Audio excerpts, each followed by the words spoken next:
আজকে একটা অত্যন্ত করুণ অবস্থা আপনাদের সামনে দাঁড় করাতে হয়েছি যে 1993 সালে তৎকালীন প্রধানমন্ত্রী জাতির অত্যন্ত সম্মানীয় মানুষ, আপসীন নেত্রী, গণতন্ত্রের মানুষ কন্যা, উচ্চতাবধান ব্যক্তি মরহুমা খালেদা জিয়া ইসলামিক ফাউন্ডেশন মাধ্যমে গণশিক্ষা প্রতিষ্ঠিত করেন।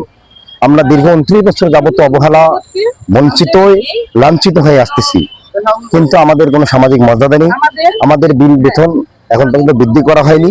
আমাদের সরকার এর পূর্বে দেখছি কয়েকটা প্রকল্প 1, 2, 3 বারেই 4 বার হলে তারা জাতীয়করণ করে নেয়, রাজস্ব খাতে চলে যায়।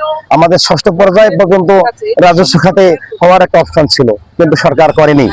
আমরা এই জন্য করেনি দেখছি বিগত যে সরকার ছিলেন এখানে টানা 15 বছর 16 বছর, সেটা ছিলেন একটা ইসলাম বিদ্বেষী সরকার। যদি পরবর্তী সময়ে ম্যাডাম জিয়া থাকতেন তাহলে মনে হয় যে আমরা আজকে রাজস্ব খাতে হয়ে যেত। এই জন্য আপনার মাধ্যমে আমি বর্তমান প্রধানমন্ত্রী জননেতা তারেক রহমানকে জানাতে চাচ্ছি যে আমাদের এই প্রকল্পটি আর কোনো দ্বারপ্রান্তে যাতে না হয়, আপনি সরাসরি এই প্রকল্পটিকে মায়ের হাতে গড়া এই প্রকল্পটিকে আপনি সরাসরি রাজস্ব খাতে নিয়ে যাবেন। এটাই আপনার কাছে আমাদের চাওয়া, এটাই আপনাদের কাছে আমার আকুল আবেদন। আপনার কাছে আমাদের সকলের আকুতি, মিনতি, কান্না, ভালোবাসা, শ্রদ্ধা।